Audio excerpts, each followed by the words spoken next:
వీక్షకులందరికీ నమస్కారం. అమరావతి రాజధానికి సంబంధించి ముఖ్యమంత్రి చంద్రబాబు నాయుడు నిన్న రైతులతో సమావేశమయ్యారు.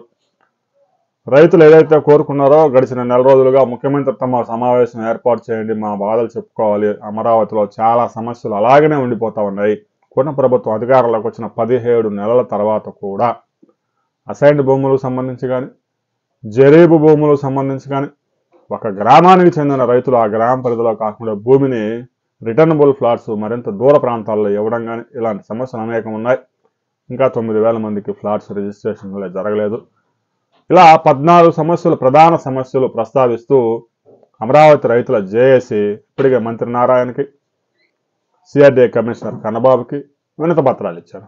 ఆ తర్వాత వారు చాలా కాలం పట్టించుకోలేదు. మంత్రి నారాయణ అయితే అసలు దేహం కూడా దేకలేదు. దీంతో గుంటూరులో జేఏసీ సమావేశం మీటింగ్ పెట్టి ప్రెస్ మీట్ పెట్టి ఇక మేము టెంట్లు వేసుకోవడం తప్ప మాకు గత్యంతరం లేదు అని ప్రెస్ మీట్ పెట్టిన తర్వాత ప్రభుత్వం దిగొచ్చింది.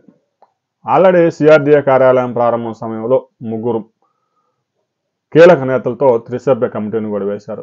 గుంటూరు ఎంపీ, కేంద్ర మంత్రి పెమ్మసాని, పురపాలక మంత్రి నారాయణ, తాడికొండ ఎమ్మెల్యే శ్రావణ్ కుమార్తో కలిపి ఒక కమిటీని వేశారు. ఆ కమిటీ కూడా 1-2 సార్లు సమావేశమే, రైతుల గురించి పట్టించుకోలేదు. దాంతో రైతులు కొంచెం సీరియస్ అయ్యారు. ప్రధాన సమస్యలు అలాగనే వదిలేసి రైతులు ప్లాట్ ఎక్కడుందో చూసుకోవాలన్నా కూడా కనీసం పెగ్ మార్కింగ్ లేదు, రాళ్ళు లేవు, నెంబర్లు లేవు. రైతులు ఏదైనా ప్లాట్ అమ్ముకోవాలంటే అమ్ముకోవడానికి అవ్వడం లేదు, డెవలప్మెంట్ చేసుకోవడానికి అవ్వడం లేదు. ఇలాంటి చాలా సమస్యలన్నీ వదిలేసి అమరావతి రాజధానిలో 60,000 కోట్ల రూపాయలతో టెండర్స్ పిలిచి పనులు చకచకా చేస్తా ఉన్నామని చెప్పేసి మంత్రి నారాయణ అవకాశం దొరికిన ప్రతి చోట చెప్తా ఉన్నారు. దీంతో రైతులు మీ ట్రంక్ రోడ్లు అయితే 360 కిలోమీటర్లు నిర్మిస్తూ ఉన్నారు, కానీ మా వెంచర్స్కి, మాకు ఇచ్చిన ఫ్లాట్స్కి ఏదైతే జోన్లు చేశారో అమరావతి రాజధాని మొత్తం మీద ఒక 2 ప్రాంతాల్లో మాత్రమే అభివృద్ధి చేస్తూ ఉన్నారు. మిగతా 36 ప్రాంతాల పరిస్థితి ఏంటి అని అడుగుతూ ఉన్నారు. దీంతో రైతులు జేఏసీ సమావేశాలు ఏర్పాటు చేసుకుని ఇక ఇలా అయితే పరిస్థితి మనల్ని ఎవరు పట్టించుకోరు, ఇక మనం టెంట్లు వేసుకోవడం తప్ప అనేసరికి విషయం ముఖ్యమంత్రి దృష్టికి వెళ్ళింది. ఆయన సీరియస్గా చెప్పారు. వెంటనే పెమ్మసాని రంగంలో దిగాడు.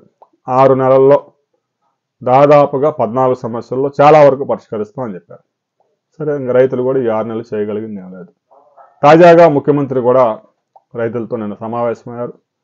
రైతుల దగ్గర మరో కీలకమైన విషయాన్ని ముఖ్యమంత్రి తీసుకొచ్చారు. ఇక ఆ జేఏసీలన్నీ మూసేసుకున్న దుకాణం అమరావతి అభివృద్ధి కమిటీ పేరుతో ఒక కమిటీని ఏర్పాటు చేసుకుంది. జేఏసీలు గతంలో ఎప్పుడైతే 2019లో 3 రాజధానులు అన్నప్పుడు ఏర్పాటు చేసుకున్నారు. జేఏసీలు అవసరం లేదు. ఇక అభివృద్ధి గురించి మీరు పోరాటం చేయండి, ప్రతి సమస్యను పరిష్కరించే బాధ్యత నాది, అమరావతి రైతుకి అన్యాయం చేయమని చెప్పారు. ఇక అసైన్మెంట్ భూముల విషయం ఒక 2 నెలల్లో తేల్చిపడేస్తారు. జరీబ్ భూములు ఒక 200 ఎకరాలకు సంబంధించి మావి కూడా జరీబ్ భూములు అని చెప్పేసి రైతులు కొంతమంది క్లెయిమ్ చేస్తున్నారు. అందులో కొన్ని జరీబు ఉన్నాయి, కొన్ని నాన్ జరీబు మెట్ట ప్రాంతాలు కూడా ఉన్నాయి. కాబట్టి వాటికి కూడా గీత గీసి పరిష్కారం చేసే అవకాశం ఉంది. ఇక రైతులకు ఒక గ్రామానికి చెందిన రైతులు ఆ గ్రామంలో ఫ్లాట్స్ అవైలబిలిటీ లేకపోతే పక్క గ్రామాల్లో కేటాయిస్తారు. వారు ఏ గ్రామం వాళ్ళు ఆ గ్రామంలోనే కావాలని కోరుకుంటున్నారు. అదొక సమస్య ఉంది, దాన్ని కూడా పరిష్కరిస్తామని ముఖ్యమంత్రి చెప్పారు. ఇక కొంతమంది రైతులకి ఫ్లాట్స్ కేటాయించారు, రిజిస్ట్రేషన్ పత్రాలు చేతిలో పెట్టారు. ఆ ఫ్లాటు ఇంతవరకు అమరావతి రాజధానికి భూమి ఇవ్వని రైతులు ఎవరైతే ఉన్నారో 2,000 ఎకరాలు ఆ రైతుల భూముల్లో కేటాయించారు. కనీసం రాళ్ళన్న వేశారు, ఆ ఫ్లాట్స్లో వేయలేదు.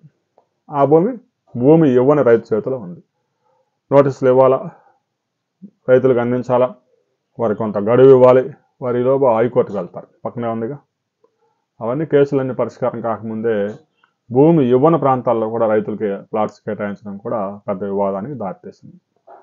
ఈ సమస్యలన్నింటినీ పరిష్కరించుకుంటూ అమరావతి ఫేజ్ 2 మరో 40,000 ఎకరాలు తీసుకోవాల్సిందే. కేవలం ఈ 34,000 ఎకరాలు అంటే ఒక పెద్ద మంగళగిరి మున్సిపాలిటీ లాగా అమరావతి రాజధాని కూడా మిగిలిపోద్ది. మరో 40,000 ఎకరాలు భూమి సేకరించి 10,000 ఎకరాల్లో 5,000 ఎకరాలు అంతర్జాతీయ విమానాశ్రయం, 2,500 ఎకరాల్లో స్పోర్ట్స్ సిటీ, మరో 2,500 ఎకరాల్లో స్మార్ట్ ఇండస్ట్రీస్ తీసుకురాకపోతే అమరావతి రాజధాని అభివృద్ధి చెందే అవకాశం లేదు అని ముఖ్యమంత్రి సూచాయిగా చెప్పారు. అయితే సిఆర్డీఏ ప్రభుత్వం ఈ పని చేయకుండా ఎస్పీవి స్పెషల్ పర్పస్ వెహికల్ అని పెట్టేసి వారికి అప్పగించి ప్రైవేట్ వెంచర్స్ ఏ విధంగా అయితే రైతుల దగ్గర నుంచి తీసుకొని 50-50, 60-40 రేషియోలో డెవలప్ చేస్తారో అదేవిధంగా రైతులకి రిటర్నబుల్ ఫ్లాట్స్ ఇవ్వటం, అందులో డెవలప్మెంట్స్ చేయటం అవన్నీ చేసే కార్యక్రమాన్ని ప్రైవేట్ కాంట్రాక్టర్లకు అప్పగించబోతా ఉన్నారు. రాబోయే రోజుల్లో దానికి సంబంధించి కూడా ఒక క్లారిటీ రాబోతా ఉంది. ముఖ్యమంత్రి ఇచ్చిన క్లోజు సమాచారం ప్రకారము రాబోయే కొద్ది రోజుల్లో మరికొన్ని గ్రామాల్లో కూడా భూమిని ఎస్పీబీ ద్వారా ల్యాండ్ పూలింగ్ చేసే అవకాశం ఉంది. ప్రభుత్వం అయితే ఇంటర్ఫియర్ అవ్వదు, సిఆర్డీఏ ఇంటర్ఫియర్ అవ్వదు. ప్రైవేట్ వెంచర్స్ వేసే వాళ్ళు 100 ఎకరాలు 150 ఎకరాలు తీసుకుని ఎలాగైతే డెవలప్మెంట్ చేసేసి రైతులకు ఇవ్వాల్సిన రైతులకు ఇస్తారో అలాగనే ఈ ఎస్పీబీ రైతులకు ఇవ్వాల్సిన ల్యాండ్ పూలింగ్ రైతులకు ఇవ్వడం, ప్రభుత్వానికి అప్పగించాల్సిన 30% ప్రభుత్వానికి ఇవ్వడం, మిగతా 30% ల్యాండ్లో డెవలప్మెంట్స్ రోడ్లు డ్రైనేజీలు డెవలప్ చేసే కార్యక్రమాన్ని వారు తీసుకుపోతాం.